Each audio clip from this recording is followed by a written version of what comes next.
Nós estávamos comentando antes que há uma dificuldade enorme em traduzir esse título, que a rigor seria plano sequência sobre o trabalho, ou trabalho visto pelo plano sequência, mas um dos pontos que eu gostaria que nós discutíssemos depois é essa migração da ideia do plano sequência para o single shot. Do meu ponto de vista, são estratégias muito diferentes, não que a tradução esteja errada, ela está correta, é o termo técnico, mas o single shot é um fenômeno das câmeras portáteis digitais, um fenômeno para o qual o Farok esteve muito atento desde o início. Ela tem um site na internet com um arquivo onde estão registrados cerca de 500 vídeos produzidos dentro dessa obra. Essa obra não é uma obra do Farok, apesar dele ter uma discussão muito interessante sobre cinema de autor, está até nesse próprio caderno que acompanha a exposição. Esse é um trabalho coordenado, ele não assina nem como diretor, coordenado por ele e pela Angie Aichmann, que era a companheira do Farok, e eles viajaram por várias cidades do mundo onde ministraram workshops com uma temática específica, imagens sobre o trabalho em cada um dos lugares. Os grupos e os créditos não só aparecem aqui na exposição, como estão todos no site, onde estão disponíveis, como eu dizia, muito mais vídeos do que estão nessa exposição. Aliás, não é um formato fixo. Os vídeos que estão nessa exposição podem não estar numa próxima montagem, tem um certo rodízio nesse processo. Tem uma experiência aí de audiência difusa que é muito interessante. É um atlas do trabalho no mundo, gravado nesses workshops por jovens cineastas e estudantes. Uma dessas experiências foi feita aqui no Brasil, no Rio de Janeiro, e eu gostaria então que vocês prestassem atenção em duas coisas, óbvio, além das próprias imagens. O tipo de deslocamento e percurso que é proposto na sala, lembrando que isso pode ser visto de uma forma totalmente distinta na internet, isso nós vamos comentar aqui. As particularidades do trabalho que são enfocadas em cada uma dessas cidades. Com certeza vocês notaram duas coisas. Uma, que a espacialidade da sala é um processo de edição do olhar do visitante, né? O percurso que você faz cria uma narrativa particular. Apesar da localização pontual e muito específica de cada um dos vídeos, várias narrativas aparecem a partir das combinações que são feitas pelo deslocamento do corpo no espaço. Todos os filmes têm 2 minutos ou até 2 minutos, alguns têm um pouquinho menos, porém nunca mais do que 2 minutos. As estéticas, óbvio, os conteúdos são muito distintos entre si, mas o que dá uniformidade geral é justamente a demanda, que era a única direção propriamente dita do Farok nesse processo, é que os vídeos tinham que ser sem cortes. Todos os vídeos são single shot. Algo que é muito colado como eu dizia anteriormente, à experiência da câmera digital, da câmera leve, da câmera portátil, que passou a ser quase que um terceiro olho na palma da mão com a explosão dos celulares. Eu acho importante, antes de nós começarmos a discutir propriamente dito algumas questões específicas desse trabalho, situar esse processo de contraponto que se faz entre o recinto expositivo e o banco de dados de todos os vídeos produzidos nesse longo processo de trabalho que resultou nesses 500 filmes de 2 minutos cada um, é que isso tem uma coerência inegável com todo um processo de trabalho do Farok com as imagens. Como vocês devem saber, o Farok vem do cinema, tem uma experiência de trabalho com o Godard, e do mundo do cinema ele migra para o vídeo, do vídeo para as videoinstalações.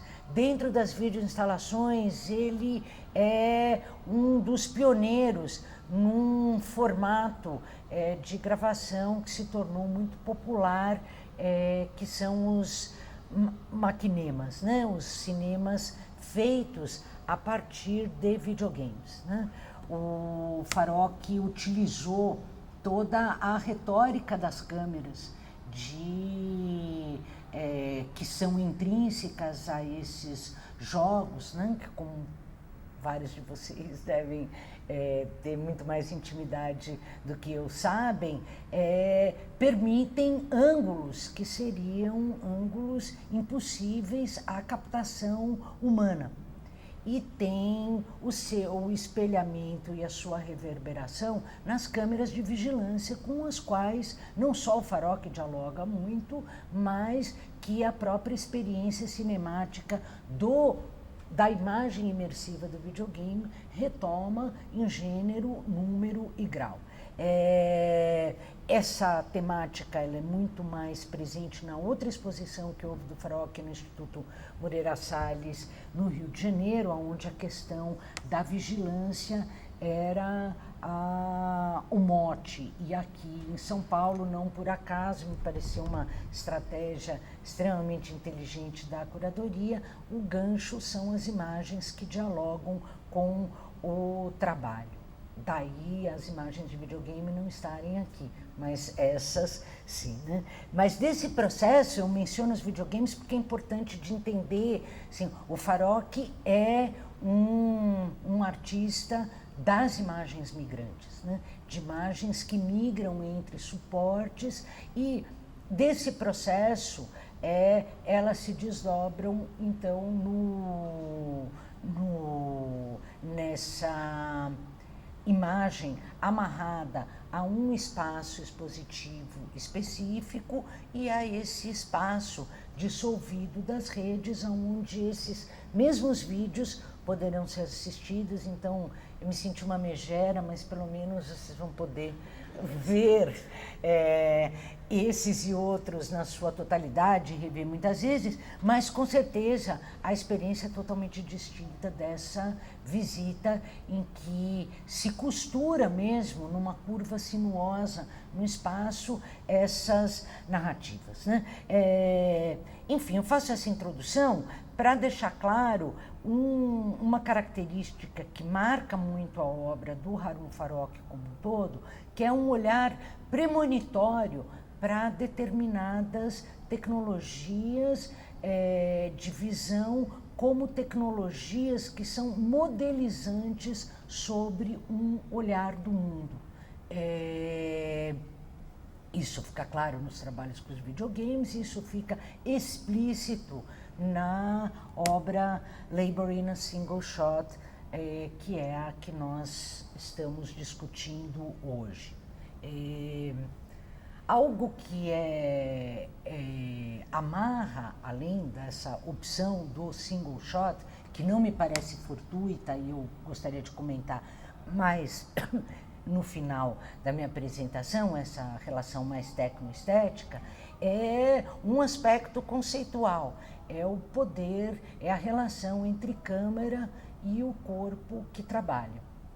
Aliás, essa é uma relação que não é de hoje, essa câmera que vigia, essa câmera que nos posiciona diante dos nossos pares nas redes sociais, essa câmera com a qual nós dialogamos todos os dias e que não deixa de ser uma câmera que escraviza o corpo a determinadas posturas, a determinadas formas de olhar e a determinadas formas de ser visto, ela não é uma câmera inaugurada pela experiência do mundo uberizado em que nós estamos. Eu falo que é um mundo uberizado porque é um mundo onde se delegou a informalidade a todos, né?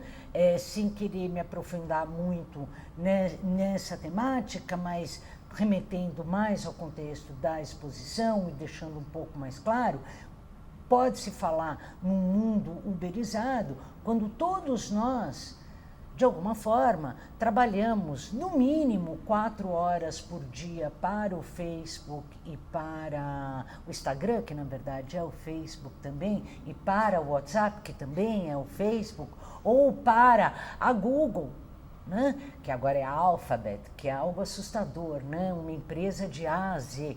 É algo assim, essa troca de nomes até agora ainda não se esclareceu muito. Mas esse mundo uberizado não foi neste mundo que foi inventada essa relação da câmera com o trabalho. O trabalho contemporâneo dependeu para se institucionalizar, acima de tudo, de um processo que o Michel Foucault, que é um filósofo francês, que dedicou boa parte da sua vida a entender as micropolíticas, esse trabalho para se tornar uma positividade, para se tornar algo eficiente, demandou, acima de tudo, não apenas novas tecnologias de produção, mas novas tecnologias de domesticação dos corpos. É o que o Foucault chama de corpos dóceis, né?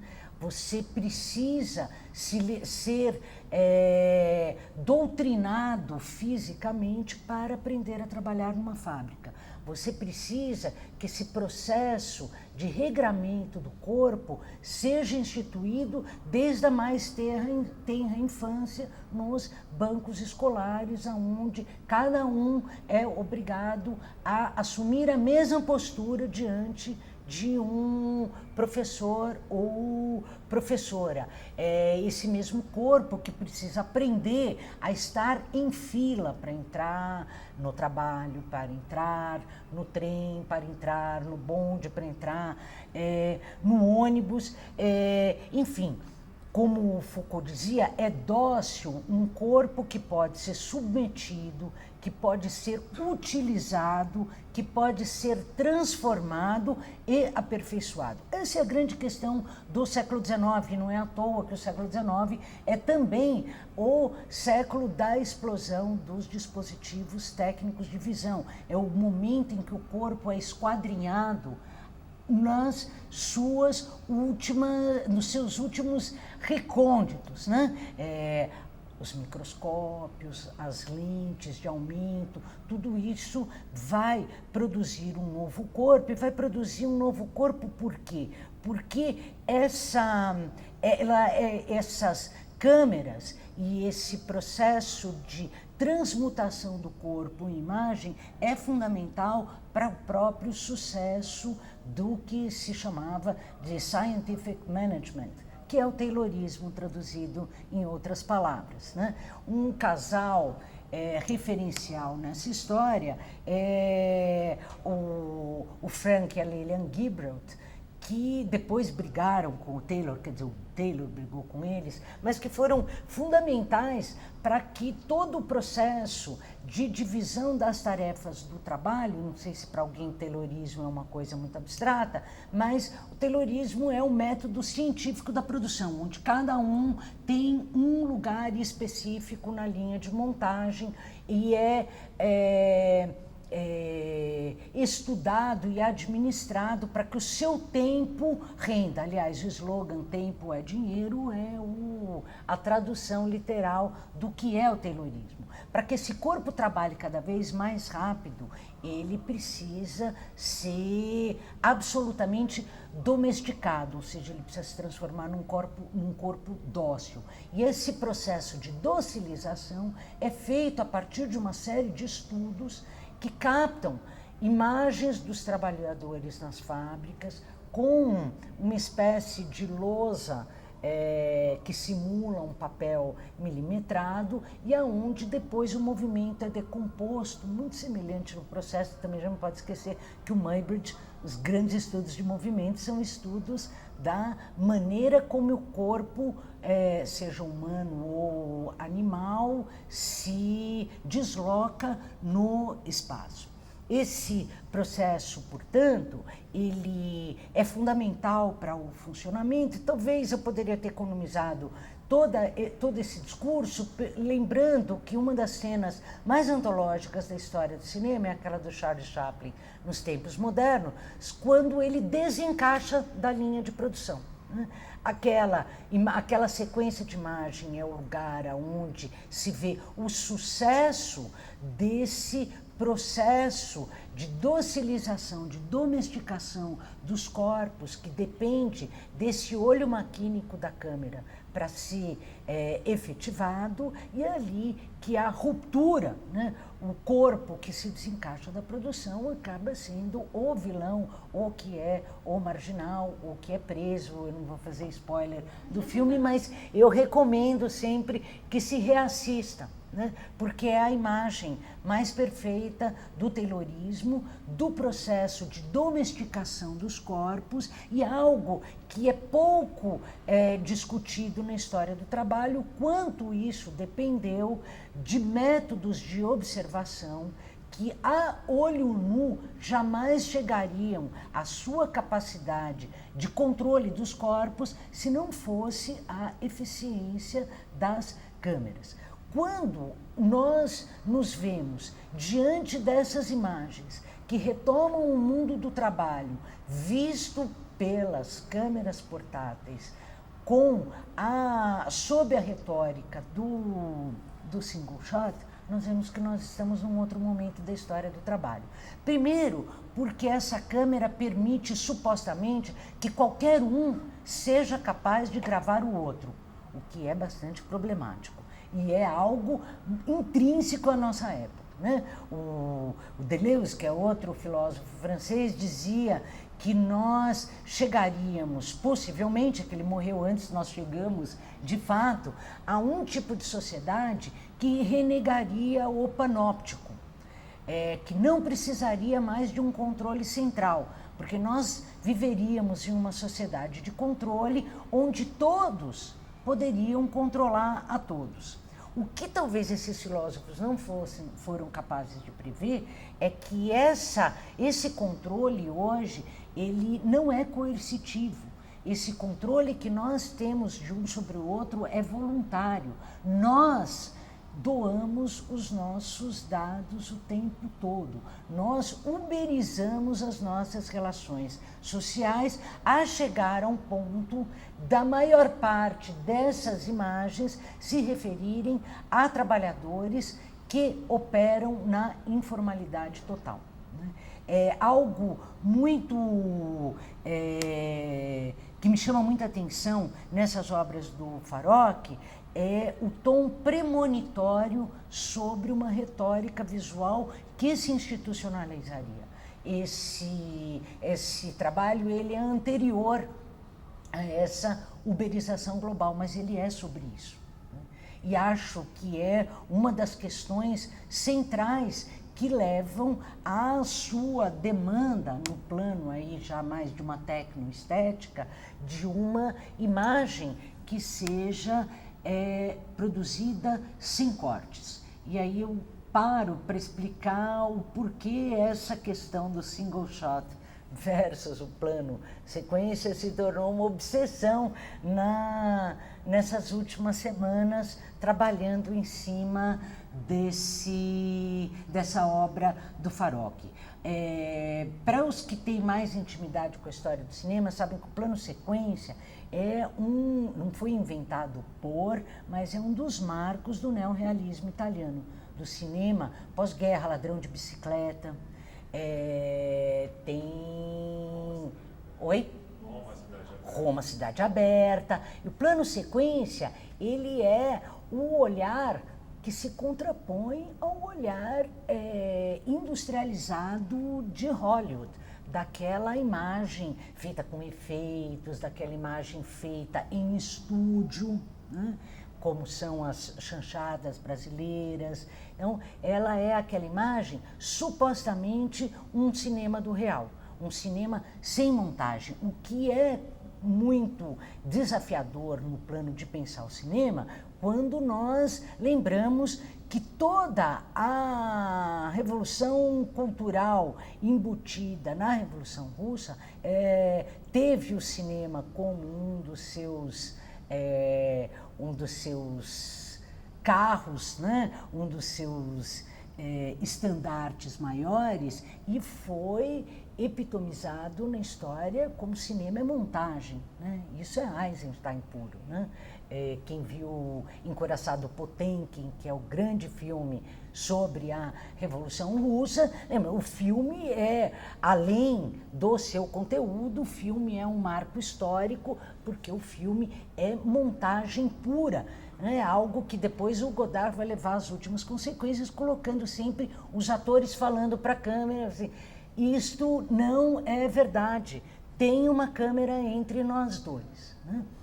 A ideia do plano, o princípio do plano sequência, portanto, é se contrapor a todo esse mundo fetichizado de um cinema que romantiza ou ficcionaliza o real, que é o cinema hollywoodiano. Esse cinema sem corte do plano sequência é um cinema que é feito com extrema perícia técnica, né? Estamos falando aí de anos 40 e 50 especialmente, onde as câmeras pesam quilos, né? Não são portáteis, não são passíveis de serem deslocadas por braços humanos normais durante tantos minutos seguidos. Então, tem toda uma expertise que está em jogo aí também, em contraponto a esse cinema que antecipou a pós-produção, que é o cinema hollywoodiano, mas tem esse germe de um cinema do real, né? Esse cinema sem corte, ele seria aderente à realidade, ele é um decalque do real, ele não fantasia esse real. O single shot, né, que novo, assim, podemos traduzir aí mais improvisadamente como a tomada única, é esse cinema que possivelmente qualquer um hoje tem condições de fazer, porque as câmeras estão disponíveis para qualquer um, e é um cinema onde essa aderência ao real é o seu princípio fundador, senão nós não teríamos stories, que hoje carregam o Instagram, né? Assim, hoje, porque amanhã já poderemos ter outra espécie aí de rede social de prisão, de hospício coletivo voluntário, para nós, como playground da nossa sociedade, né? Mas o fato é que hoje os stories são a mais profunda, são a melhor tradução da vitória da ideia de um cinema do real, por mais que esse real seja fabricado para sempre estar lindo e bem sucedido nas câmeras, mas é aquela imagem que é feita a queima-roupa, sem corte, sem edição, sem pós-produção, e essa imagem seria, ou esse tipo de imagem seria a única imagem possível a dar conta deste mundo uberizado que está nestas telas, né? Por fim, me parece fundamental, assim, antes de encerrar, para que nós possamos conversar pouco, é que é fundamental lembrar que várias das questões que eu coloco aqui são a partir das minhas leituras e leituras feitas com base em outros autores sobre o Harun Farokh, mas elas derivam essencialmente de uma reflexão que é muito cara ao Harun Farokh, para nossa sorte, ela está nesse caderno, que é um pequeno ensaio dele, um statement, onde ele fala sobre que o grande tema dele é a industrialização do pensamento. Eu diria que o grande tema do Farokh é a industrialização do olhar, né? Eu chamo a atenção e repito com tanta insistência essas questões que poderiam soar como mais pertinentes num debate sobre tecnologias de imagem, porque o Farokh foi um dos diretores que mais pensou os processos de produção da imagem a cada trabalho que ele fez. Isso é patente nos próprios textos, isso é patente em cada um dos trabalhos. As formas como ele usa imagens apropriadas, as formas como ele usa determinadas câmeras em detrimento de outras, as formas como ele problematiza, em última instância, como os dispositivos técnicos são mais do que ferramentas de trabalhos, dispositivos de modulação do pensamento, do olhar e da postura dos corpos no espaço, algo que vem calibrado aqui nessa experiência particular pelo contraponto entre os espaços do banco de dados desse projeto, que é riquíssimo e recomendo vivamente, e o espaço expositivo.